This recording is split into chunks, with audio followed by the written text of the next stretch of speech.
now, Representative Steve Green to step forward and discuss the present assessment of the year 2016. Good evening, Mayor and Council. I'd just like to thank you. Will you take these chairs? I'll move. You want to stand? You want to sit? Can't stand. I'll find someplace else to sit through. Thank you, Mr. Meyer.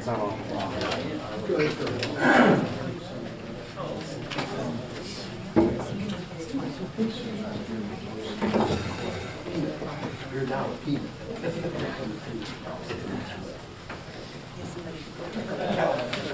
Thank you, Mayor and Council. I'd just like to take this time right now to thank you all and say, folks, for coming to Huntington. I mean, that's not something that's mandated, but they're quite willing to go to any of the municipalities to be explanative in any questions that they may have for council and or village. And I have to praise these guys. They do a tremendous job year to year. They've been doing it for 5 years. We've had a new director for the past 5 years, and Jim has been just outstanding. With that, I know some of you have some questions, but I'd just like to introduce, and Jim Meehan is the executive director, Bob Materna, secretary treasurer. We have Anthony Geneselli, and he's the regulation compliance, and John Barnacar is the chief engineer. Again, thank you. And with that, I'll turn it over to, yes,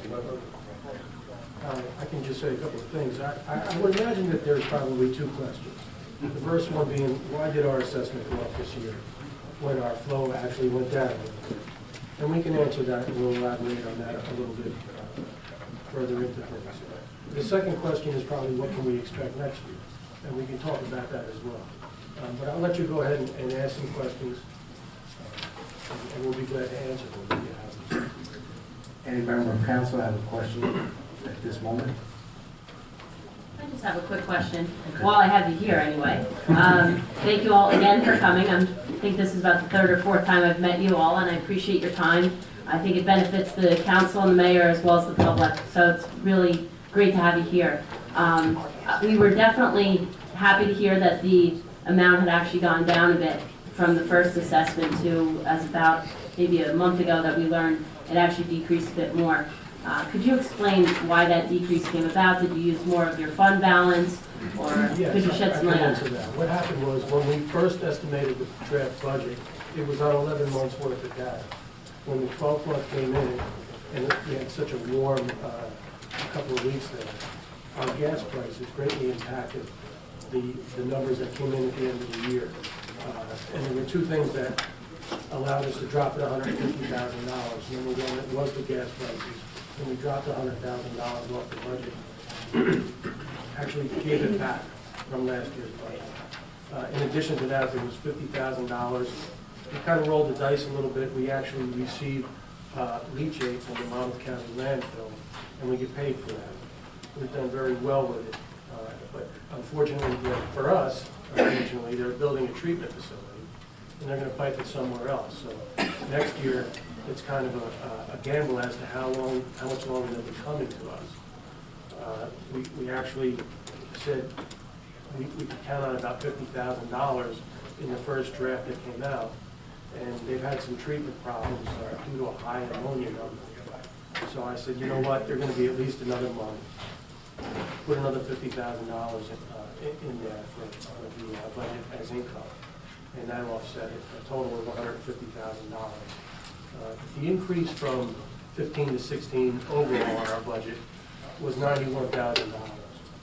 I have a couple of charts and graphs that I'll hand out and be glad to talk about what we've done over the last 5 years. But I'm sure what you're really concerned about is what impacts Florida. So go ahead if you have anything else. All right, well, let me hand this out. It shows you what we've done over the last 5 years. And we've actually done pretty well. We went through this with our board.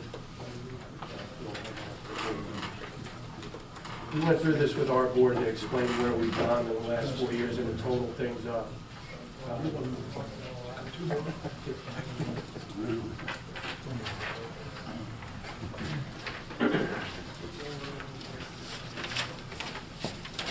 these two handouts, one enters directly to the actual cost of providing services.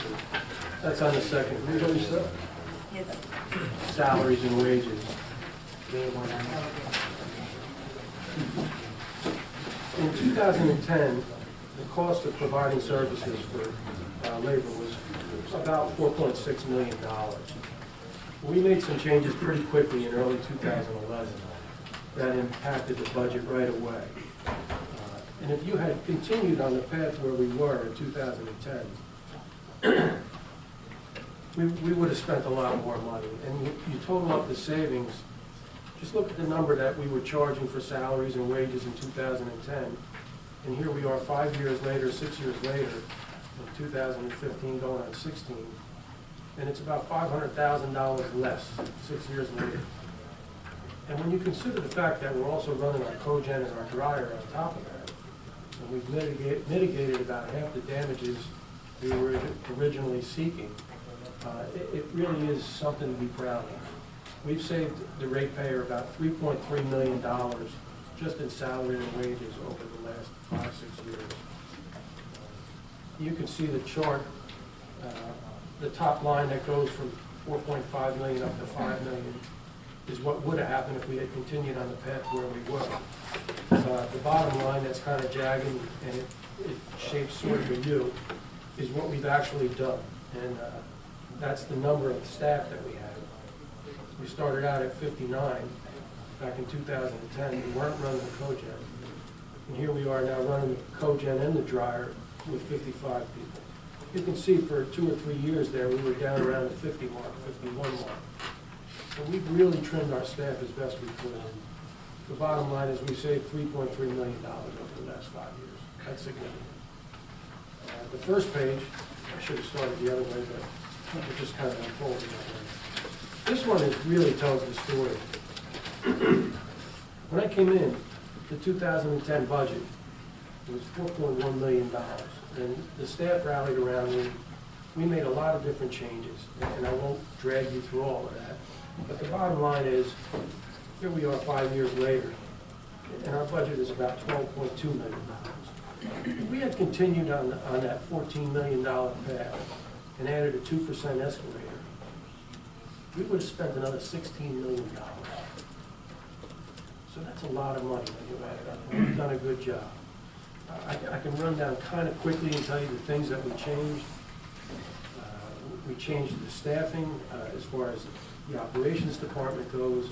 We went from 15 operators to 9 operators. We insisted that they all had licenses.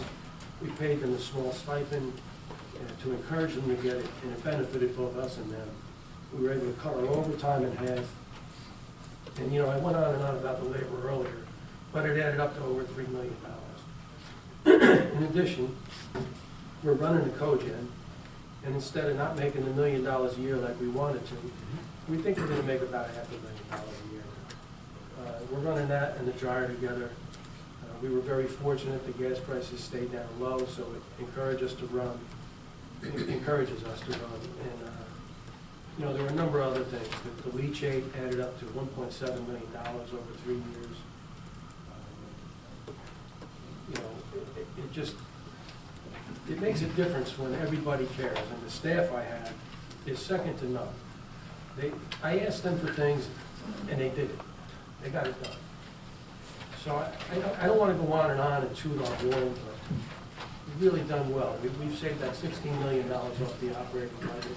Had we continued on that other path, it was a bad path. And just to save $3.3 million in labor alone over 5 years is pretty good. Just to also point out one other thing. We're probably one of the 5 biggest authorities in New Jersey, wastewater treatment authorities.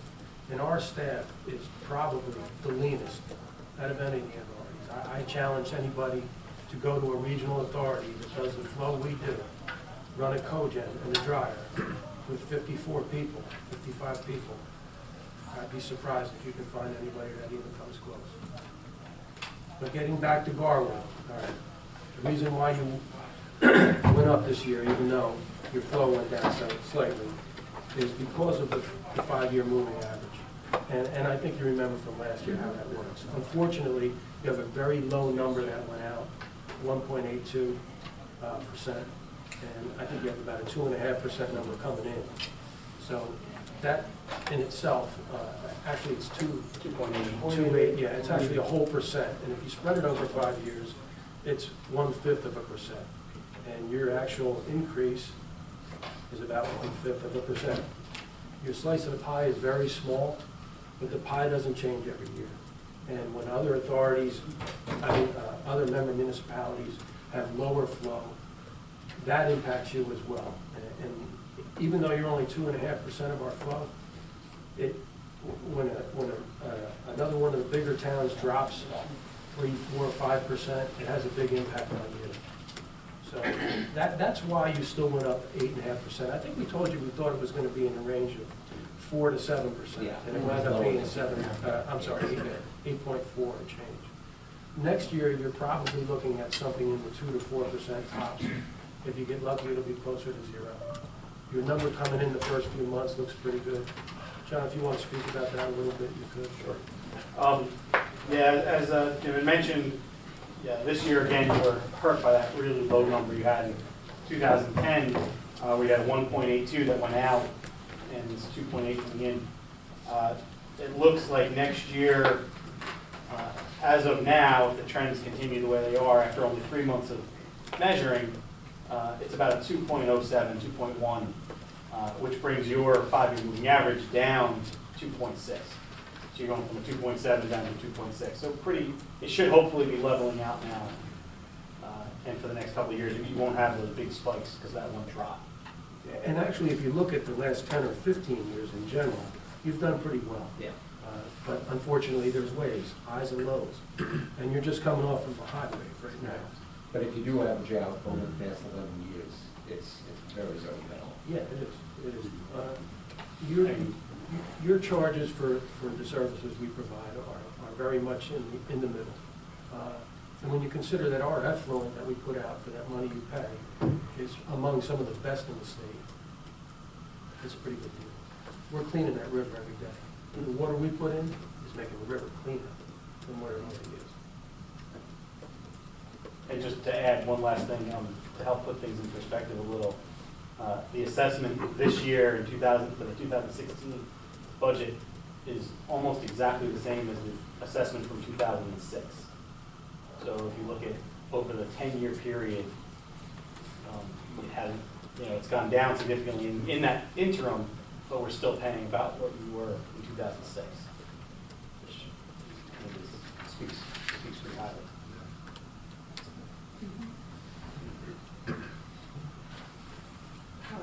I do have just a couple of follow-up questions and a comment. My comment is that definitely from what you've shared, especially when it comes to staffing, sounds like you guys definitely made some tough decisions over the years to save money in the long run, and it is paying off.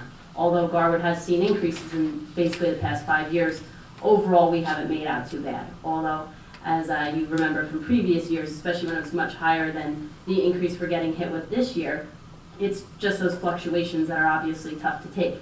Some years they worked out great, and we were able to actually take money out of the budget, and then other years we're adding to the budget. So that's just kind of one of those things of how it works. So I do have this question. In the trend, the past 5 years we've seen increases. The 5 years prior to that we were seeing significant decreases.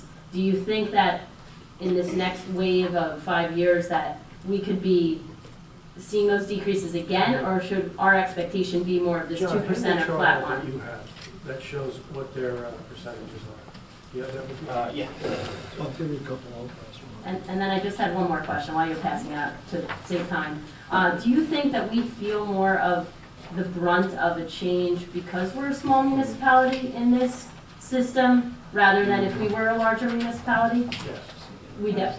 Okay. So that's why we will see the greater percentage, maybe both those increase as well as decrease. That's right. Your state Okay. will be big on both sides. Okay. And you benefited from that, I think, from 2010 to 2012 or so, 13. And then you're on the other Quite side. close. But, Yeah. If you look Right. at the chart that John has, you can see that your number is starting to fall off at the Okay. end of the graph. And I think conversely on that, as we develop the town, as the town goes through some redevelopment phases, you're gonna see a lot of development, but you're not necessarily going to see a huge increase immediately because of that rolling average. So it's buffered on the opposite method that we just got hit with. Even though we had no or very little development, we were seeing increases. You may have a lot of development and not see that huge increase. Interesting point. And just to give a little bit of history, when Millen Industries was going full force, we were having numbers in the 4-point percentage category. Right. And now you're at roughly 2.5. Yeah, 2.9. Did that shut down somewhere around 2006? That sounds about right to me. Right. Because on this, as you can see from this chart, there's a 3-line Yeah. flow, BOD, and TSS. Flow is really, I guess, what you guys are going to more look at. The other two are characteristics of that flow, how strong and how dirty that flow is. Right. But you can see in 2006, there was a significant drop off. Right. And I think that's what's then kind of built into that 1.8 number and carried forward. So you're still seeing the effects of that. Now that that's gone out is where I'm thinking it looks like, you know, from 2008 till now, it's been a much more steady, even though it's got some up and downs, It's in the same a range. steady range, yeah. Thank you. Anyone else? As I said in the past couple of visits, as I concur with you, it's either the rolling average or some other community had a major fluctuation, but there's something new with one of the meters. And fluctuations hit us the most because we're the smallest, basically. And we've really bored down on the metering. We've actually switched to a new vendor this year. Tony's been all over it. There's only a 3% variation in those meters out of the 100%, even allowed in the, when they true up the meter at the end of the year. That's the only mistake they allow. And correct me if I'm wrong, do we have 3 meters that we have to do plus and minus off of to get our number? It's four, Oh, yeah. thank you. You have 1 going out and 3 coming in.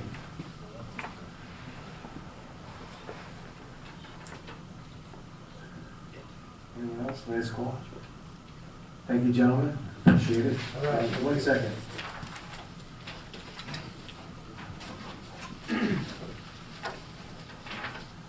If you might, anyone in the audience have a couple of short questions for the representatives from Lehigh Valley? Sure. Short. I'd be glad to answer. I think. Well, I'll let somebody else go. I believe, I was being courteous. Thank you. Please stand and identify yourself. Bruce Patterson, 325 Willow Avenue. Thank you very much for the opportunity to ask some very short questions. Yes, don't overdo it. And thank you for the RVSA crew for showing up. Thank you very much. I appreciate that. But just one, Councilwoman Tedesco is talking about, because we're a small town, we bear the brunt of the expense.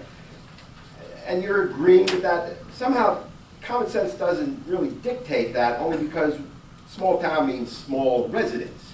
Yes. So therefore, on a per resident basis or per capita basis, whatever it is, I don't have the numbers in my hand, but per capita. I can clarify that. Okay. I wouldn't say you bear the brunt of it. What it is you feel the effects of the impacts of the other member municipalities when they contribute less. It has a bigger impact on you because although you're only 2.5% roughly of our flow, a $70,000 or $80,000 dip from one of the bigger member municipalities has a bigger impact on you guys because your swing, if your swing is $40,000, $50,000, $60,000, $80,000, it's a huge impact on a $500,000 or $600,000 budget, as opposed to you bearing the brunt. It's really not the right words to use. Yeah, but it seems to be more like a flow issue, not a per capita issue. No, I think it's a per capita issue is what you're looking at, because overall, you need 100% operating expenses to operate, to fund the RVSA. So regardless of whether one town goes up and another town goes down, that percentage, That pie never changes. right, the pie doesn't change. So that 100% has to be divvied up among 11 municipalities. Now, if you're locked into a specific rate, then that dollar amount has to be a percentage of what that total dollar amount's going to be. The swings actually average out, and the question that was asked earlier about, would we see the benefits of it coming back around? You will. You should. Well, it's always great to promise the future. I mean, you know, maybe 5 years ago, you might have been promising the future too, and we're looking at huge increases. Actually, 5 years Percentage-wise, ago, you know, dollar-wise it's small, but because we're a small town. 5 years ago, I think that's the- huge decreases is what you had now 5 years ago. So that's, I did go back many years, and I looked at the various towns, and this is actually leading up to another question, is we have Rawway, and I didn't make a chart, I guess you guys did, but, you know, Rawway had major build-out in the last 10 years. Woodbridge had major build-out, even Cranford had major build-out. Us, yeah, we have like the Muse, and that's about it, the Muse. But outside of that, those towns, if you really look over the years, those towns were really impacted, even with that major build-out and the rolling average that you're talking about in the 5 years. You know, you got the numbers, I don't have the numbers. If you look at their numbers, and I did take a look at their numbers, their budget was Woodbridge has gone up every year considerably in the last 5 higher than a lot, over a period of several years. There's a lot of dynamics going on, Bruce, that, you know, Rawway had combined sewers that they eliminated, so they eliminated a lot of extraneous flow. Woodbridge is by far the most proactive community in the service area with regards to sewer rehabilitation. They spend probably $2 or $3 million a year in cleaning, TVing, lining, and sewer replacement. So Their increases have been small, but they have been increases. and that goes into where the assessment for each town is divided up by their percentage of the flow over the total flow. So if Garwood's flow stays the same every year, but with these towns doing I&I work and taking out all that extraneous flow, It impacts. your percentage is going to be going up. Even though your flow has stayed the same, because we don't bill on a gallon basis, your percentage is going to be going up. And I also think what you said earlier, it goes to the point as well that when you're talking small numbers, a small swing creates a large percentage increase.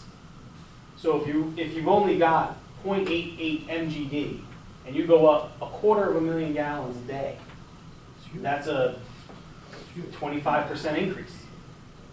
Whereas some other towns are going up 3 or 4 MGD, but when their average flow is 10, 20 MGD a day, they're not seeing that percentage jump. So when you say, yeah, your budget went up or your assessment went up a certain percentage, but like you said, on a small dollar amount creates a very large perception because the percentage goes up.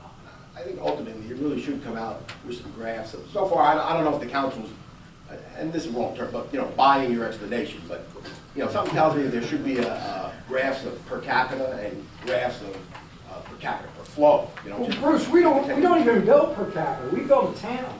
I know, and that's why we're befuddled as to why the flow's going down as you started the whole conversation, and yet our assessment's going up. So, I mean, to me, you know, just right face value, that doesn't make any sense. I mean, you know, in the big context of things with the other towns and the spread costs and such, yes, maybe it does make sense. But here, the per capita and the per capita per flow probably would figure into at least convince me, let's say, because I don't know what everybody. I think you're going to be pretty hard to convince.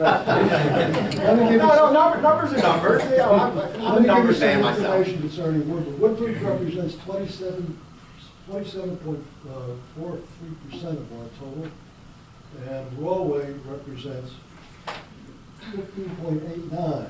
So there are two largest towns that basically that we get funding from. Compared to this, I'm giving the 2015 numbers. The Garwood share is 2.51, so they're very significantly higher than And because, even though your flow went down and your contribution to the authority went down from last year to this year, the number you have going out is like 1.8%. The number you have coming in is 2.7? Yeah, 280. So it'll take you a couple of years to see the benefit of your flows going down. Yeah, I don't see it right now. now. Just, Mr. Patterson, one more question, please, or maybe? One more question, well, then I'll get the heavy question out. So, we're looking at a staff decrease, and, we're talking about, some good decreases here. Would you consider that the Lesniak effect, getting rid of the Lesniak effect? And that we're looking at some savings here? I'm not out of order with that question, you want to try that one? I mean, we're talking before Mr. Meehan here, we did have, I forgot the other Brinker, what's his name? The other director? Yeah, and we had an assistant to the director, who was Lesniak's friend up from Rutherford. Even though he shouldn't have been there, somehow he popped in. And I guess you guys all know what I'm talking about. Maybe you don't want to admit something. Mr. Patterson, please. Okay. Thanks very much. Gentlemen, thank you for coming. Thank you all. Thank you very much.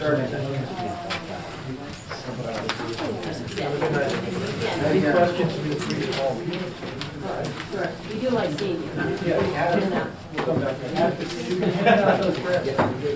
appreciate that. I gotta call Bob early. What's that? You have to call Bob early. Really early.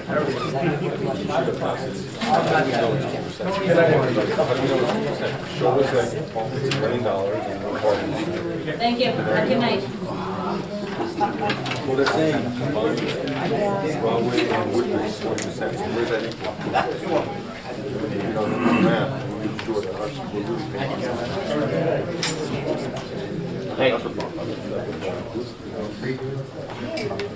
I don't think.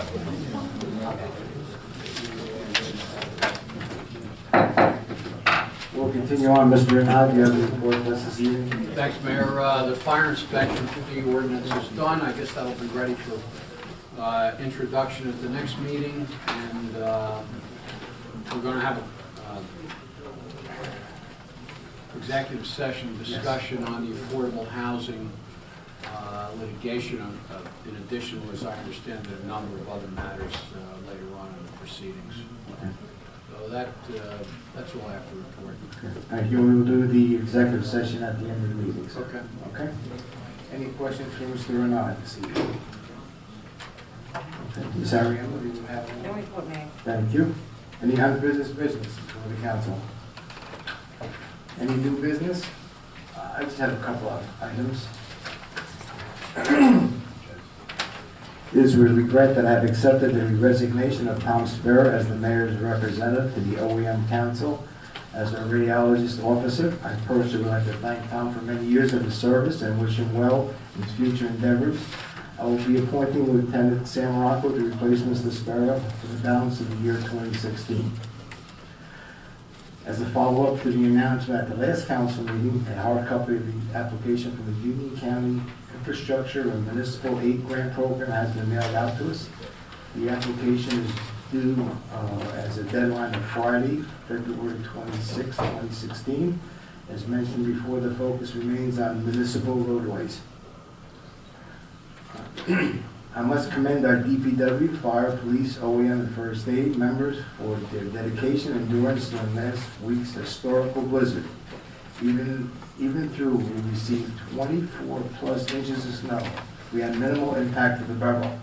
There were no downed trees, no power lines problems, no motor vehicle accidents, no injuries, relatively medical calls done. Last but not least, I will commend the great residents of Garber. It was 95% compliance with the off-street parking for snow removal. The Department of Public Works is still in full action for snow removal and widening of streets because of the huge amount of snow accumulation, in addition to the regular garbage pickup. Thank you sincerely to all for their full cooperation in this matter. That's all I have this evening. Mayor, pardon me, you just ask one question. Yes, Did you say we had no motor vehicle accidents? that was the report from our police chief, yes. Wow, that's impressive. Okay, thank you. Are we good drivers or? I hope so. Nobody left the house. That's right. Pretty good get out. I know. Okay, we'll continue on comments and matters for discussion from members of council. Councilwoman Colbert. I have some observations. I did go down to the freeholder meeting, Thank you. so I guess this is the time to share my observations then. Okay. Okay, It's a newbie's observation, so bear with me, please. Thank you so much, Sarah, for including all of us in your schedule of designated dates to attend the county freeholders meeting. Although apprehensive at first, I decided to give it a shot and see how the sausage is made at the county level of government. It did not disappoint. After watching numerous meetings from the county watchdog group, I was quite surprised to find the room to be smaller than envisioned. It was kind of like when my father took us to Shea Stadium for the first time, and it reminded me of like Garwood Little League. That's how small it was compared to the video. But imagine that, such a small room and $500 million flowing annually through that little tiny space. The window dressing was nice, the photo ops were expected, with the youth group winning an award and a Roselle Park fireman receiving a much-deserved commendation for 15 years of voluntary service, which pales in comparison to our very own Patsy DeFabio with 65 years of volunteer service. Perfectly posed photos, all taken with the one-party rule of the county freeholders. I had many observations as it proceeded. Thank you so much, Bruce, for answering my barrage of questions. I appreciate it. First, where's our equal representation under the law? How come all the towns are not represented? How come I am not represented? How come Garwood is not represented? How come it is all Democrats? How come there are no Republicans out there? How come we have equal representation when it is one party ruling at the county level? How come none of these people campaigned extensively in Garwood, and yet they all got elected? I have a million how comes and why nots. I could write 100 pages of what is wrong at the county level. Cronyism is the first that comes to mind. I watched a bucket of contracts that were given out for millions of dollars to contributors to all their campaigns. So how come they did not need Garwood? I suppose there were not enough contributors from our small town. These are all obviously hypothetical questions, as I know the answers to some. I'm not really sure what goes on at the county level without showing up on a continued basis. And quite frankly, after this first meeting in my lifetime, first time I've been there, I felt like I needed another shower once I left. I watched people speak that were ignored, responses that were inadequate or not answered at all, a small group controlling all the millions of dollars doled out to the select group. All at the expense of us, the empty pockets of their constituents. So again I ask, how come they did not campaign much in Garwood? And we're still elected. Our money is good enough to take, pretty much by force, but we're not good enough to meet the people that are going to be doing the taking. I want to thank Bruce once again for holding their feet to the fire by asking non-stop questions that were not answered. Maybe you have a stronger constitution than me. I don't like the way the sausage is made. I must leave it to all of us to keep an eye on how our money is mishandled. I will also do my duty and attend this meeting when it is my turn to do so, as delegated by my fellow councilwoman. But I don't have the right, and I assume I will report back the same observation. How come they do not care about Garwood but continue to take such a huge portion of our money? Thanks, Mayor. That's my observation. It's the first time going to that room. Thanks for going. My pleasure. Thank you, Councilwoman. Thank you. Councilman Martin? It's your turn to speak. Would you like to have any comments? Oh, no. Thank you. I thought that was an excellent report. No, Oh, thank you. You're fine. It was fun. Councilman Matthew? Nothing to report, Mayor. Thank you. Councilman Sarno? Yes, the only thing I want to do is just kind of reiterate what the mayor said and say thank you to all the emergency and essential personnel that were out there. I mean, job well done. I mean, the amount of hours that we're putting there. Through a massive storm. I mean, we're talking 30+ inches in this area, depending where you measure, and the snow drifts even higher. So that was very nice. And you know, you go out there on Sunday morning. I'm on the back end of Willow, and all the houses are close together. And to see Garwood come together in that morning, really neat. And I'm glad that we were able to work together, shovel together, and overall make a difference and get the shovel the snow out of the way. Thank you for your comments. Thank you. Councilwoman Tedesco? Thank you, Mayor. I have an item. I first would like to definitely thank all our emergency personnel from the police department, fire department, to the DPW, as well as the first aid squad. They were out there on the bullhorn letting everyone know to remove their cars off the street for the snow that was coming. And I was fortunate enough to spend my Saturday from 10 a.m. to 4:30 p.m. with the DPW actually out there as they were plowing. I was riding in a couple different trucks. And last year when I was chairman of Streets and Roads, I had actually asked, hey, whenever you want to pick me up, I'm ready. But it never ended up working out. That's okay. But I got to do it this time, so I stayed out there plenty, I think. although part of me wanted to stay a full shift just to see what it really felt like to work 18 hours straight, because these gentlemen down there really deserve our gratitude for that dedication. And it was really a very eye-opening experience. Fortunately, there weren't really that many cars on the road, but there were some in that state of emergency, and I think that, you know, the police department did a great job reaching out to residents via Nixle and UC First Alert and everything, but still, unfortunately, there were some motorists out there. And then I also went around for like the second half, pretty much of my Saturday plowing with the DPW superintendent who was here, and he went through why he was doing what he was doing with plowing, and it was really an educational experience going through that storm. And I have to say, when you see it firsthand, you know, you're seeing the snow come down so fast, so heavy, and they would plow a street, you go back 30 minutes later, you really couldn't even tell if it was recently plowed, where it really fell, but they just were nonstop at it, at as many streets as fast as they could while being safe. And it was quite the experience for myself, very eye-opening, and I thank the DPW for letting me go on that ride along, and want to commend them for all their hard work. Thanks, Thank you, Mayor. Councilman. Okay, Council President Benacelli. Yes, Mayor. The only thing I want to bring up is we have over at Arthur Johnson High School, they have project graduation that comes up in 2016. My daughter was a part of that, and this is something that they do every year for the kids, and it's basically right after graduation. The students are transported to a recreational facility by bus, and they have a planned activities and sporting events and games and food and refreshments, and it keeps all of the graduating class all together. And I think that that's a good thing to do. It keeps them, you know, out of trouble, you know, if something like that, you know, was what they wanted to do. But I just want to get a sense from council how much of a donation you guys actually wanted to give to this. I don't think that we've done it in the past, but I think it's definitely something that we should start to do. So I don't know if anybody has an actual suggestion as far as how much, but I was thinking maybe $100 or something like that. I think it's an appropriate amount. Sounds good. Yeah, very good. Okay, all right, thank you. Council President, I have to, of course, agree with that and just say, I was part of that Arthur L. Johnson project graduation this year. Thanks, Mayor. 2006. Public information, right? I just share that. Thank you. Okay, we'll move on. Public comments. Is there anyone in the audience that wishes to address the mayor and council? Please step to the microphone, sign in, state your full name and address. Please limit your comments to 3 minutes. Yeah, it hurts. Good evening, Mayor and Council. Richard King, 412 Hazel Avenue, Norwich. First of all, I don't think anybody in this room today can say the DPW, the police department, first aid squad, they all did a fantastic job. We're all in agreement.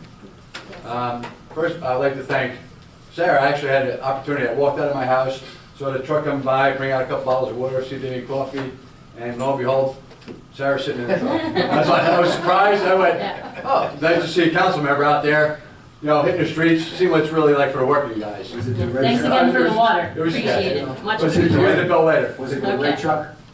It was a big truck, Okay. very big truck. She wasn't driving that. No, I don't have She was to. steering wheel. But just want to commend everybody that did a great job in the town, as always been in the past.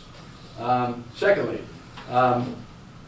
the amount of effort that went into the DPW workers is unparalleled. If you drive outside of Garwood, west, east, north, south, I don't care which way you go, you're not going to find a street that is as clean as Garwood streets. Right.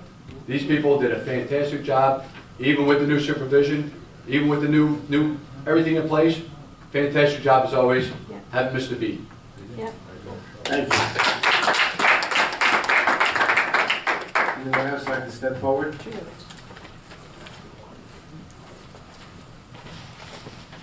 Hi, good evening. My name is Paul Nieves. I live at 263 4th Avenue. I don't want to beat a dead horse, but again, I really want to commend the DPW for their phenomenal work. We don't need to look far and watch TV of stuff that happened in Newark and in New York City and Queens. Roads not being plowed, cars being stuck, people being put in jeopardy. These folks did a really good job. I made a point on Saturday morning to listen for the truck. I heard the truck coming down my road at 11:15 in the morning. I started shoveling at 1, at 1:15 they were out there, and I left at 3, and they passed my road twice, so they did a really good job. So I'm really impressed with what they did. I also wanted to piggyback what Mr. Patterson said about the whole water, sewage, and the numbers. Not that I agree that they don't make sense, but it is sort of counterintuitive that our flow would go down, but our numbers would go up. And the gentleman that was here, yeah, I don't know his name, but he started out 2 numbers. He said that, I believe, one town, I think Rawley was 14%, and the other town Woodbridge was 15, a total of 40%, and we're only 2%. And I don't have the numbers that they gave you, but my question is, we're paying 2% of what? And how do we know for sure that we're paying our adequate 2%? I think that's the question that I would probably be focused on more. The 2% is from, as they mentioned, it's a 100% budget, so you pay 2% of the total budget. And that's dictated by your flow, which you mentioned, a percentage of other communities going up or down, or your rolling average, which is a big part of the formula. So there's 3 components that Yeah, and I would also encourage that whatever information I gave you to maybe be made public, so people would alleviate any concerns that they might have. Thank you. Thank you. Anyone else? Bill Nearstead, 320 Hickory Avenue. I'll echo what everyone else has said about all the DPW, police, and fire, but I wanted to just bring up one little detail. I don't know if everyone noticed, but once again, the borough was able to use the parking lot behind Borough Hall here. Now, we still call it the Casal parking lot, but as we know, it's owned by Russo Development. Casal was kind enough to allow the borough residents to use it in times of emergency, and Russo was this year also. The reason I'm bringing it up is because I want to stress to council, okay, that I was adamant, okay, about the council retaining the abilities of eminent domain for that exact purpose of making sure that a developer provides for parking for borough residents in times of emergency and for commuters. Next year, we might be in a whole different story in terms of development. And I fought to keep that parking lot or a new parking lot for Garwood residents. And I would just like to ask the entire council, I won't single anyone out, but I'd like to ask the entire council, if that parking lot was not there and the borough did not retain its abilities to force the developer to provide emergency parking for Garwood residents, where would we place Garwood residents' cars in times of emergency? And I'll leave it at that. Thank you. Thank you. Anyone else?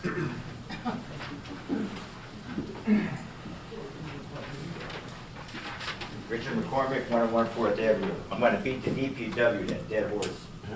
Listen, Democrat, Republican, I think we got a fight going on here between Democrat and Republicans. But I can tell you this, 30 years ago, maybe 31 years ago when I bought my house, the DPW hasn't changed from then to now. So I'm wishing that all you people take your politics out and the DPW has always been the same. Right. That's it. Thank you very much. Thanks, Rick. Let's stop talking about DPW.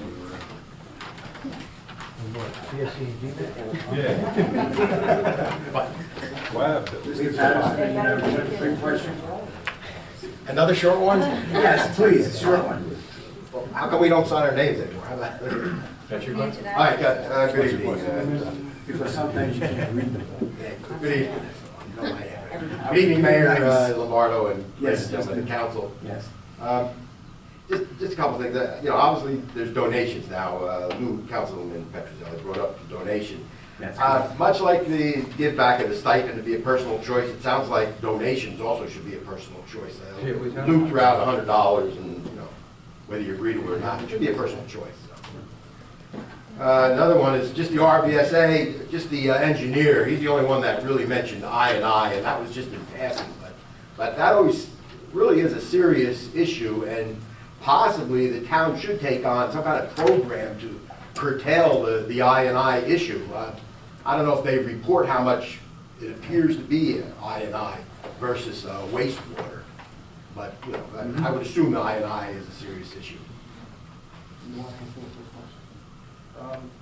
Yeah, I mean, as far as giving the donation, I mean, it's been something that the entire council in the years past, or at least all of the years that I've been up here, it's something that the council does to support our school and, you know, to support our children. This is just something that I brought up. If, you know, if anyone doesn't want to donate and they don't care to do it, then that's okay with me. And, you know, their name won't be added to anything, you know, that is, you know, that is donated to, that's all. Excuse me? Oh, yeah. And yes, you know, we do collect a fund amongst all of us in order for us to do this. So that goes for private graduation, and occasionally EFG. or it goes for flowers, you know, God forbid if someone passes away, or if it's EFG or something. It's just something that we have done in the past, and a couple of years ago, as other council presidents have gone through, they kind of put out their own money for this to happen, and some people were not paid back. So, you know, we started the fund again, so this way, you know, you can at least, you know, make those, you know, proper donations. Oh, you're saying it is personal choice? Yeah, sure. I mean, but if someone doesn't want to do it, that's fine. And also, just to continue the short discussion on I&I, the gentleman about 2 years ago, I believe, said that if Garwood did an I&I program, it would not impact our numbers that much. Oh, really? Yes, that was a statement from Norway Valley. Back then? All right, okay. I thought it was a serious issue. No. I thought they played it up as a serious issue. No. All right. I'll leave my son pumpkin. Thank you. Just the last item. Back to the DPW and the snowfall and such like that. I also hang around in Fairwood, as you know, and so I had a chance to compare Garwood to Fairwood. And Crit is a great guy, and actually both towns were very clean, very similar. So you know, he did, even being spread out, he actually did do a good job in both towns. So you know, I just want to point that out. Plainfield is another story. He doesn't have Plainfield. No, he doesn't have, no. Bill, Plainfield, I mean, you know, I don't know if they even plowed some of the streets. I mean, it was like one, and the cars coming one way and the other way, you know, they had to back up. That was bad news, Plainfield. And I thank you for your comments. Anyone else? Hearing none, we have a motion to adjourn this meeting. So, second? All in favor? Aye. Do we want to continue right to the regular meeting? Any problem with that? Okay, we'll continue on.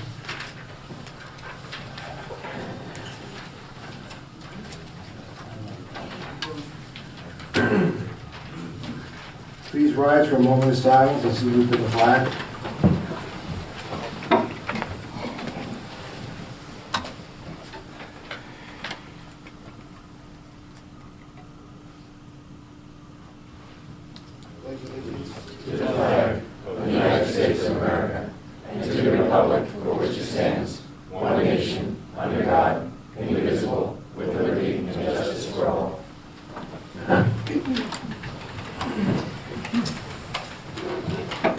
Notice of this meeting was provided to the Westfield Leader, the Union County local source, advertised on January 7, 2016. Notification was sent to the Star Ledger and probably posted on the municipal public bulletin board and filed in the office of the municipal clerk, informing the public of the time and place according to the revisions of the Open Public Meeting Law, Chapter 231, PL 1975. Once again, please turn off or put your phone on vibrate as a courtesy to the audience. Roll call, Ms. Ariano. Mayor Lombardo. Here. Councilman Kukrow. Here. Councilman Martin. Here. Councilman Matthews. Here. Councilman Sarno. Here. Councilman Fidisco. Here. And Council President Petrozelli. Here. Ms. Ariano, minutes, please. Regular workshop and executive session minutes of the mayor and council held on January 12, 2016. Do I have a motion? So moved. Second. All in favor? Aye. Communications, Ms. Ariano. New Jersey State League of Municipalities Mayor's Advisory. Receive and file. Bruce Patterson memo from Bruce Patterson concerning density in the development of North and South Avenue. Receive and file. Pete Saluka, council member stipend. Receive and file. Township of Cranford ordinance. Receive and file. Roy Valley Sewer Authority minutes. Receive and file. And Garwood Planning Board minutes. Receive and file. I see we have no ordinances this evening. Council standing committee reports and other reports. Councilman Sarno, police. Thank you, Mayor. First, I want to offer best of luck to Officer Pridey as he disembarks on his new journey here in Garwood.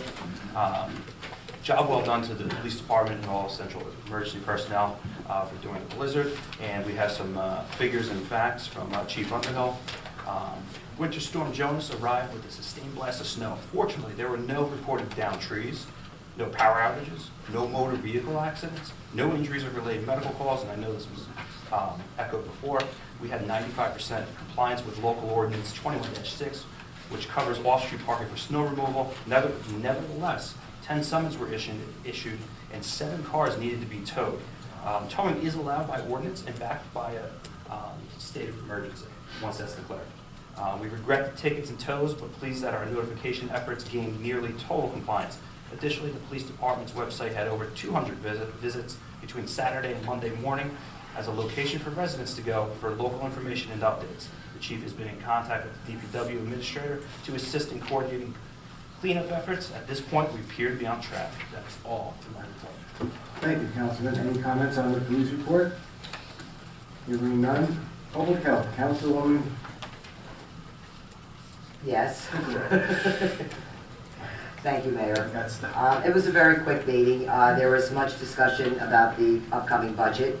They are proposing a 3-year contract with the Westfield Health Department. Also that was discussed extensively was a Garwood food establishment that has been cited multiple times for health violations. They have been closed previously for 2 days. Proposal is being made that if there are any further violations, they will consider a 5-day closure. Warnings and fines have not deterred them. Flu vaccines are way down, and they are figuring that maybe Walgreens can pick up the slack with that because they seem to be the biggest supplier of flu vaccines. And since they are gone down so drastically, like almost down to zip, I figured that might be a better option going forward. And that's it, Mayor. Thank you, Councilwoman. Any comments on the Board of Health report? Hearing none. Streets and roads, Council President Petrozelli. Thank you, Mayor. The Department of Public Works completed the following from January 13th until January 26th. Checked and treated recurring sewer lines for routes on a weekly basis. Miscellaneous public works vehicle and equipment as needed. Removed miscellaneous roadside debris along North and South Avenues. On other miscellaneous activities, they also removed the holiday decorations from the utility poles along North Avenue and Center Street, cleaned up and removed leaves from the dead end of 4th Avenue, installed snow plows on all public works vehicles and equipment in preparation for the forecasted inclement weather, continued to install the residential parking permit signs in various areas of the borough, performed holiday tree pickup on both sides of the borough on every Wednesday, and dispose of the trees in the Fenwood Recycling Center, performed de-icing on borough streets, parking lots, school crossings, and sidewalks during the small winter event that happened on January 17th, and continued to clean and organize the entire garage area. On snow removal operations, de-icing of all borough streets, parking lots before and after the storm, de-icing of all borough sidewalks, school crossings before and after the storm at various times, plowed all borough streets, parking lots, and borough-owned sidewalks during and after the storm. They also traveled to the Union County Public Works facility to load each truck with de-icing materials and salt before and after the storm as needed. Remove snow from various intersections where sight distance is limited to stockpile of snow. Remove snow from all crossing guards intersections throughout the borough. Remove snow along the school drop-off zone on 2nd Avenue. Remove snow from Borough Hall municipal parking lot areas, spaces where the length of the parking spaces were minimized due to stockpile of snow.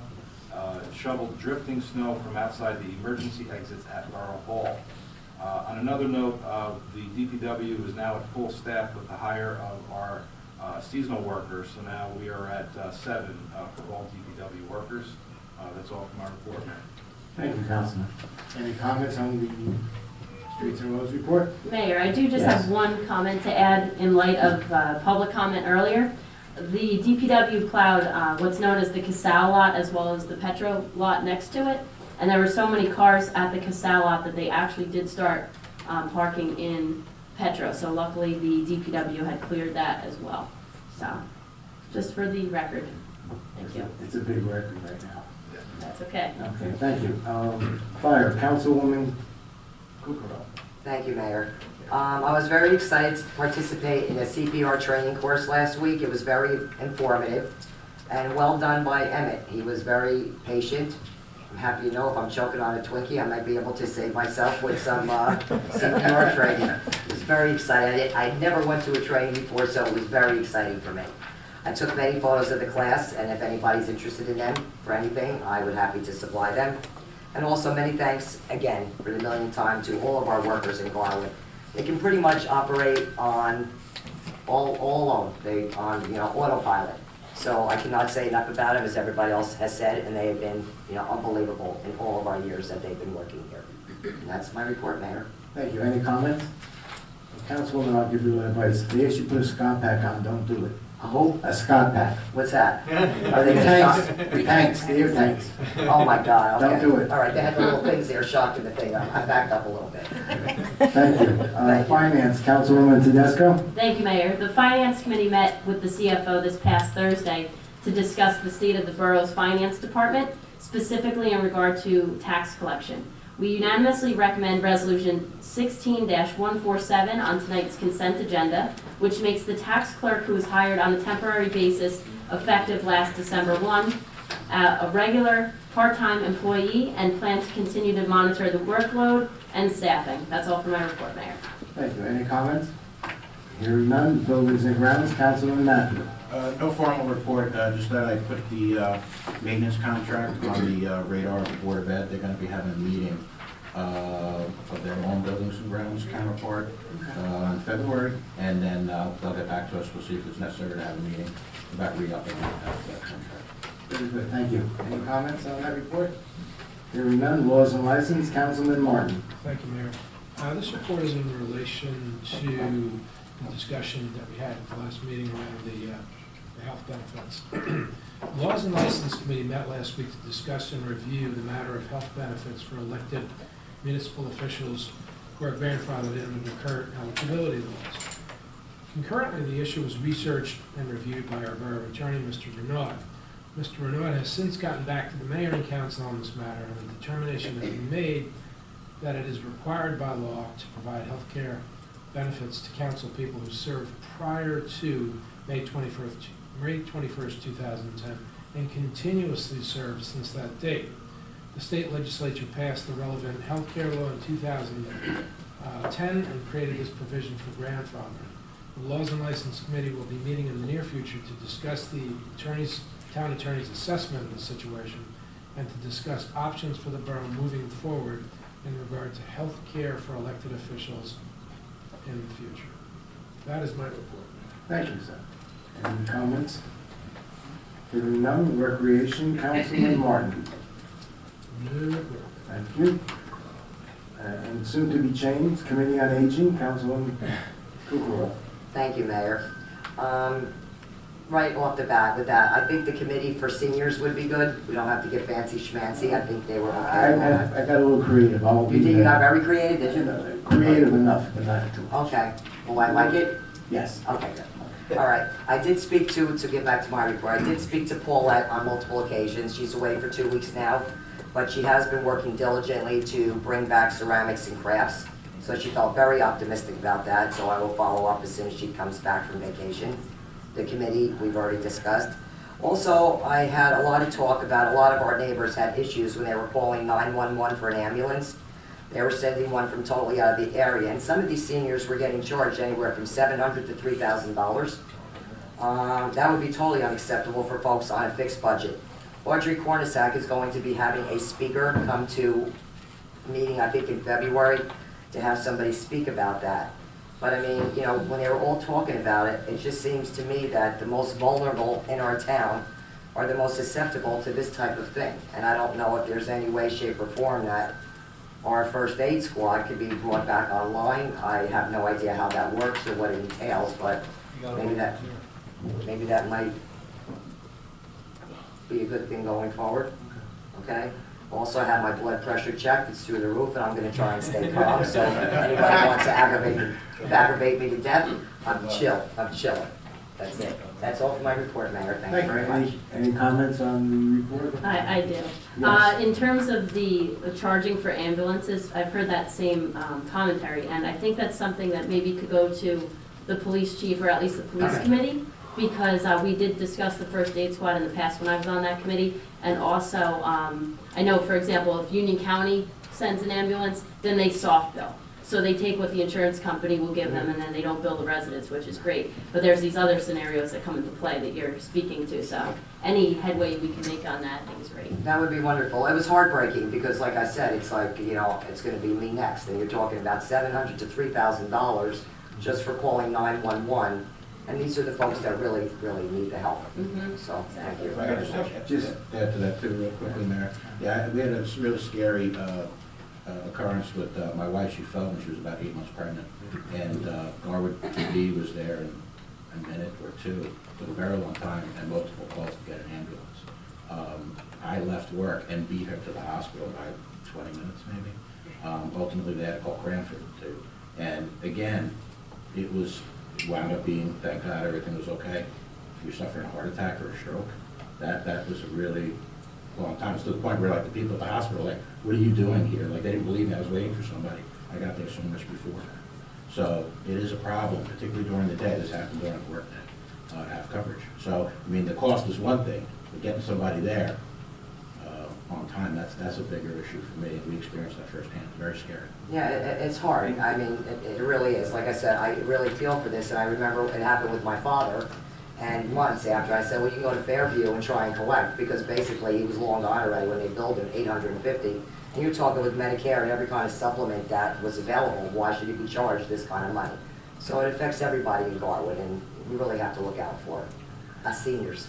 And just for the record, I met with the county last year, and the year 2014 and 15, they came out approximately 250 times to Garwood to support our first aid squad. That's wonderful.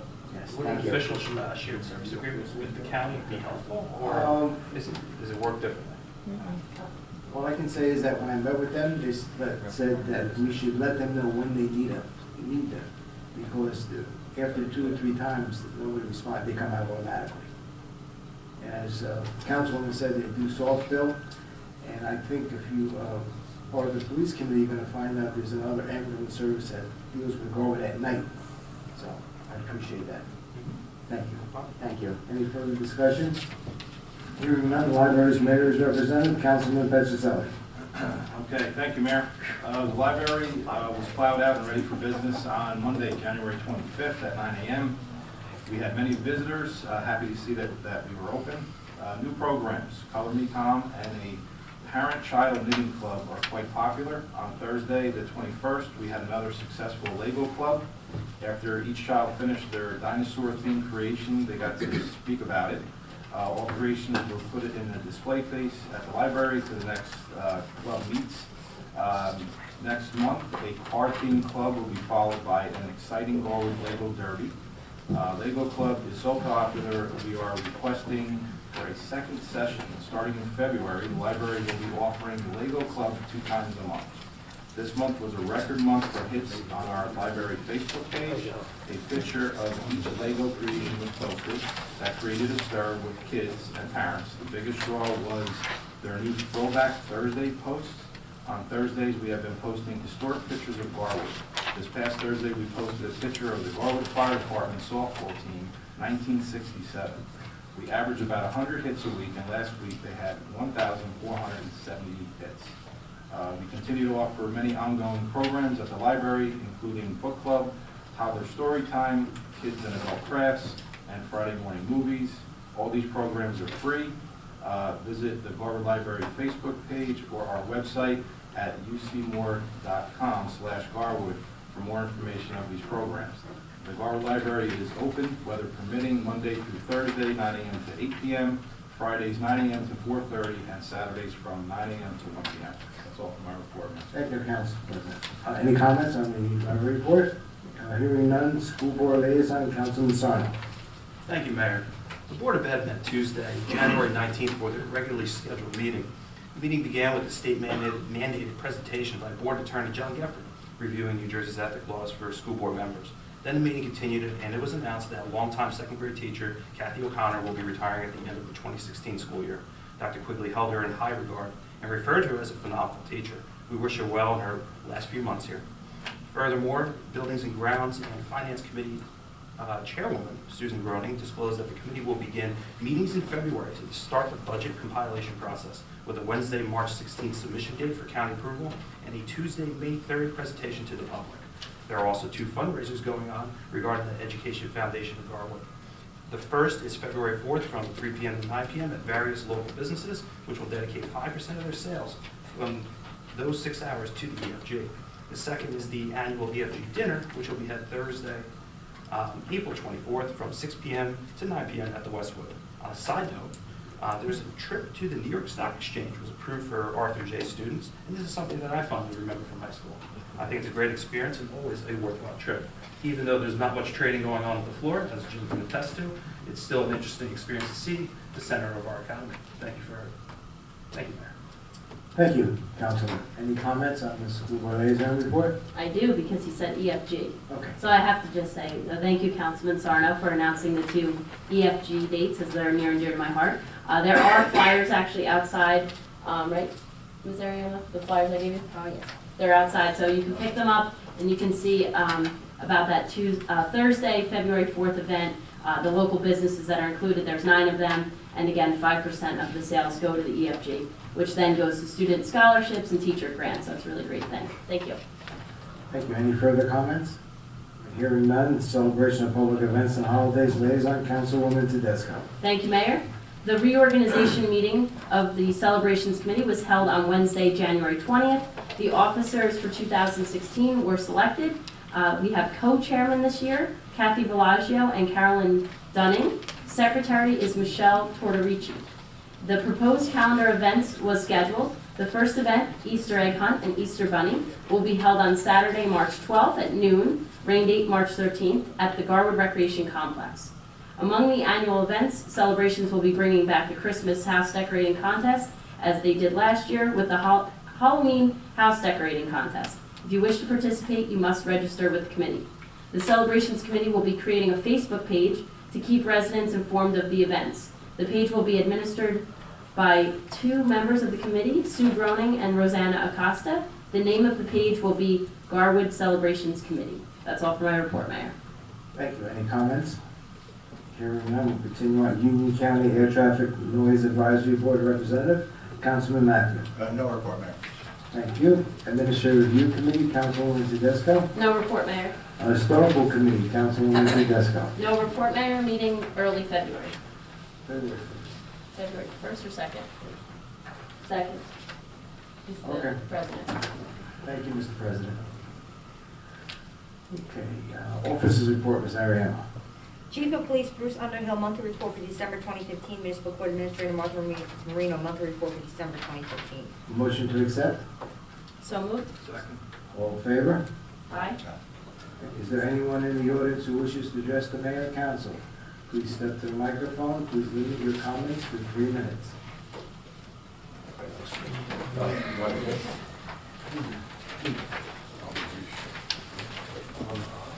I just wanted to commend Councilman, my name is Tony Evans, I live at 263 4th Avenue. I just want to commend Councilman Sarno on his police report, and also to comment on, you know, the dismay that I have with 7 people getting their cars towed and 10 people getting ticketed. But that's the law and that's the ordinance. I'm wondering, and I'm respectfully suggesting, if there's some reminder that could be put in our borough website, just to remind everybody, you know, we still have 2 months or a month left of snow, and maybe even publish the fact that there were people that actually towed and ticketed. Also, I walked around our town and I noticed that that there were some sidewalks that were not shoveled. My understanding is that there's an ordinance that requires shoveling within a certain amount of time, and this dovetails into Councilwoman Kukuro's section.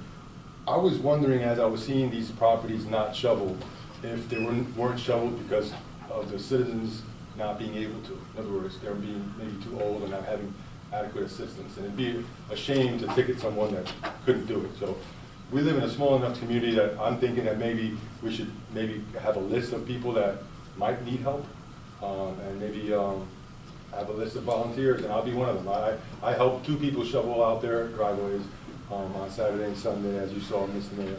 So I think we're a small enough community to be able to do something like that. Councilman Petroselli, your report is really detailed. Keep it coming.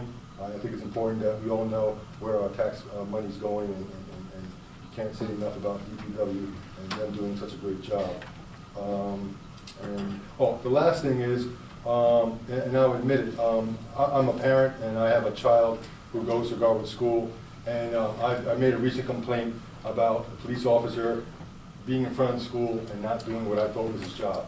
Made one complaint only.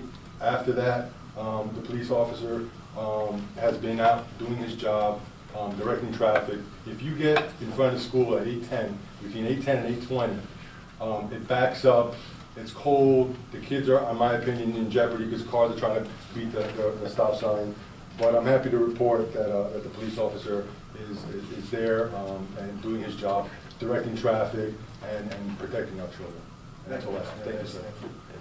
Can I just offer a follow-up, because I know he was asking about the cars being thrown out, and I look down the end of Willow, and I see a couple cars, I see flatbeds coming down, and I wandered down there, and I said, well, what's going on? They said, Joe, we posted that. We went over to these residents, we told them, and that all the cars that were just covered in snow, they would have taken them, hours to get out. And we gave them fair warning, we do what we have to do, and it's just unfortunate. You don't want to see that.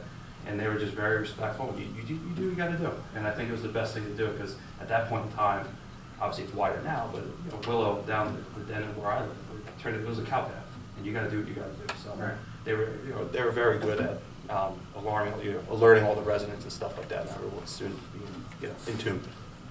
They were down my street making announcements on the horn, so, you didn't hear that, so. Okay, thank you. Mayor, I know we're in public comment, but since we're in it, but we're talking anyway. Real quick, Mr. Nieves made a suggestion about some kind of list. Maybe that could be something brought to the Board of Education and the school. Maybe a list of students that are, 7th, 8th grade that may be willing to do that. So it was a really good idea. I wrote that down over here, so maybe we can implement something like that. That really needs to help, because there are plenty of people that are willing to help. Hey, you can extend it to Bag and Heat. You can talk, I just... Sorry. That's okay, no, I wasn't cutting you off. Go ahead. Anyone? Yeah, I would Yes. just like to make a comment that I, on Friday, got a call from the desk, and he said that a senior citizen called and needed help, and I called somebody who runs the Boy Scouts, and they rallied and they went over and helped this person. So Boy Scouts, Girl Scouts, always lend a hand. great. Yes. Thanks for the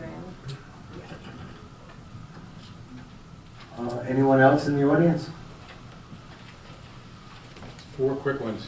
Councilwoman Kukrow, did the Board of Health bring up that ordinance? Yes, they did. Great, so got its first reading again? Yes, it did. Great. And it's going to be brought back before council at the next meeting. Great. Why is it coming back before council? She said it was going to be coming back before council. They adopt their own ordinances, so I don't know why it's coming before council. You mean the board? The board. She means The board? Yeah. Okay, Yeah. okay.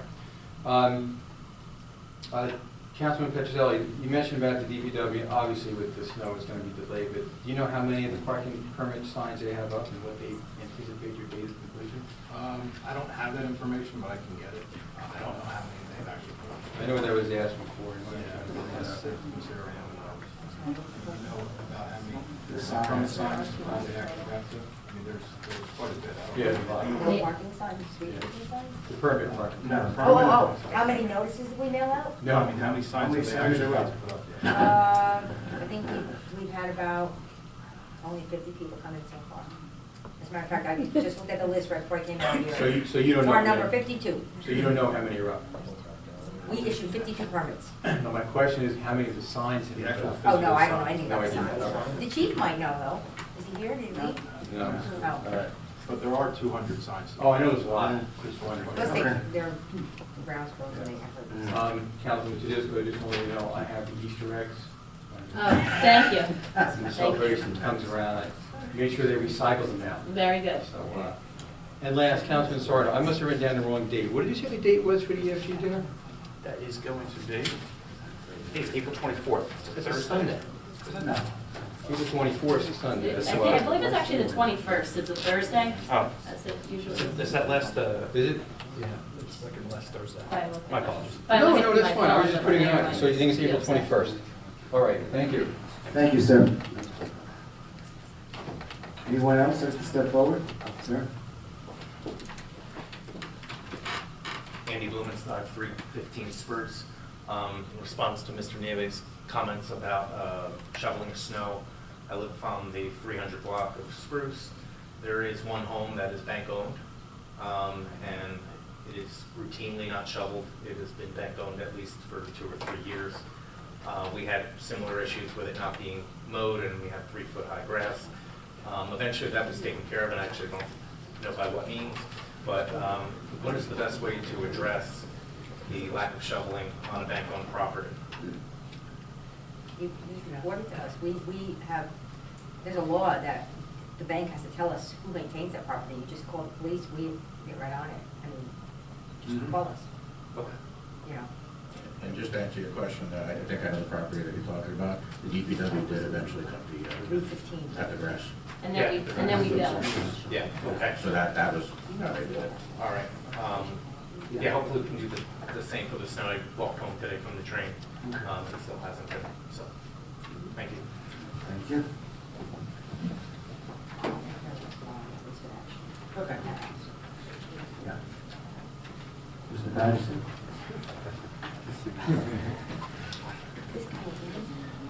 I don't want to burden you with our problems. We have an executive session after this. Oh, I'm crying for you. You have to serve the people through executive. Now. I'll gather you. Mercy. Good evening, Bruce Patterson, 325 Will Avenue. The 10 cars that were towed actually is an amazingly low number.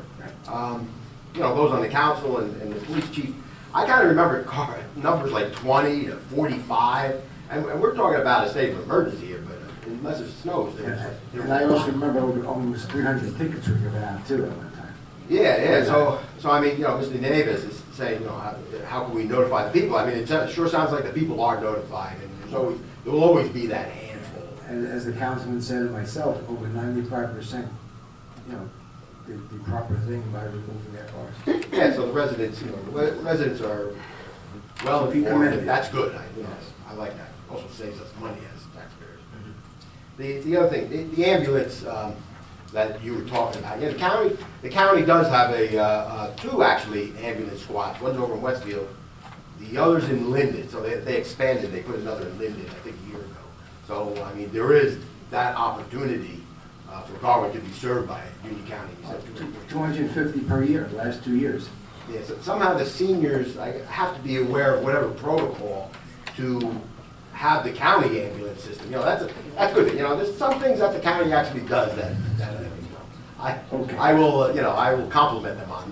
Thank you. This county, you know, being that Garwood First Aid Squad is now falling apart. So thank you, county.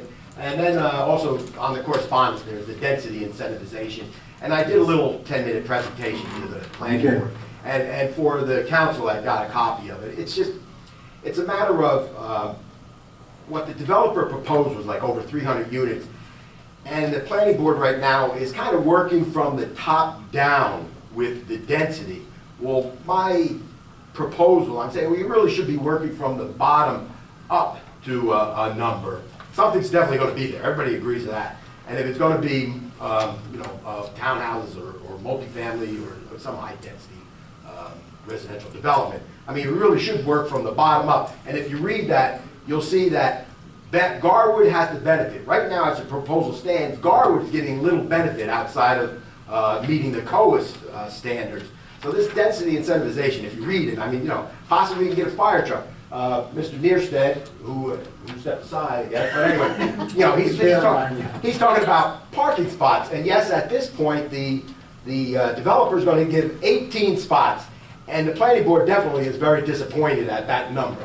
Well, if you look at the density incentivization that I put forth, I mean, hopefully we can get 40, 50, 60 spots out of the deal. You know, it's a horse trading thing, but we got to start from the bottom up.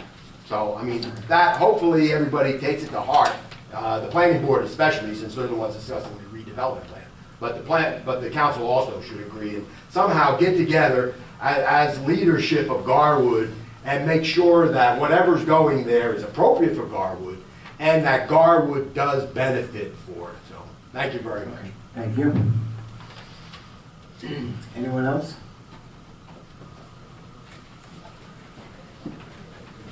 Yes, guy, I guess. Rich McCormick, 101 4th Avenue. I want to make sure I get this right. Tedisco? Tedisco, it's okay though. The Teach question is- 125 students, I The know. question is for you. Okay. We have a part-time worker coming on collecting taxes. Is that a new position? Is that somebody helping out with something other? And how does that affect us as taxpayers? Sure. So effective November 30th, our full-time tax collector retired. And so effective December 1, what we did was, on a temporary basis, we had our CFO, who is also certified as a tax collector. And by state law, you need to have a certified tax collector. So she was able to fill that state statute and oversee tax collection, but she needed somebody else to physically do a lot of that work. So a tax clerk was hired temporarily. Now the resolution on before us tonight is to keep this situation moving forward so that this employee, the tax clerk, will be a regular part-time employee. And we still, based on our vote at reorg early January, we have our CFO as the tax collector as well. She's in both positions. And this is a savings over previous years with a That's the next part of full-time my comments. tax I want to thank you for your Sure. explanation and how does that help us and how did all this go on before this new position came into effect? That would be the second part of that question. Or to the council. Right. Well, it was brought to our attention that this retirement would be happening 2 weeks before the date of November 30th. And the council at the time was having executive sessions about this matter. And we also did include the newly elected council people in on this so that they've been informed since November about what was going on in our finance department. And it's something where, you know, we had a full-time tax collector there, so of course we want to monitor what's going on in the finance department to make sure that the work is getting done, you know, properly and see how things go. So as I included in my report, we're monitoring the staffing and the workload. So, and the ultimate goal is, bottom line, to have some kind of savings over previous years with a full-time So tax collector. that comes to my question. So as the Okay. taxpayer and maybe to answer other people's questions, if somebody retired on a full-time position and we're hiring somebody on a part-time position, there's no benefits included in this position, is that correct? Correct. Okay, thank you very much. Next question is to Councilwoman Kukuru. I find it very disturbing that I think in 10 or 15 years from now, I might be calling that ambulance. And I think $700 to $300 is a lot of money. I heard some comments behind me. Maybe I was that young guy one time that had a comment, but right now I'm getting to that age where you might need an ambulance. And I think in Garwood, it's pretty bad that if we got to pay $700 for somebody to come by and give us some oxygen because in the snow we overexerted ourselves or some other family matter, I think that's pretty disappointing, if that would be the word. So I would like to address that, and maybe you guys can take that into some closed session and think about that. So I think that's basically what I wanted to say today. To end this all, I think one day, and I hope everybody's listening to this right now, I think one day I want to sit up there. And with that being said, I'd like to congratulate all the people before, and you people, whether I approve or disapprove whatever you're doing, for giving your time for Garwood. I think that's very important. So I want to thank you all. Thank you very much. Mayor, if you don't mind, I just would like to comment because I'm concerned with some of the statements that have been made that people may feel that they can't or shouldn't call if they have a medical emergency. My understanding of these situations is that ultimately in 99% of the cases, they get straightened out. And as you indicated, with the county soft bills, some of them are coordination problems between a first responder and the advanced life support systems responders. They almost always work themselves out, and as a general rule, that there are not fees or charges to people, and it's a concern. I think that if the public thinks that if they call 911 in a medical emergency, that they're going to be hit with hundreds or thousands of dollars in bills that they're going to have to pay, that's not the case. And I think that should be made clear. Thank you very much. I have a question.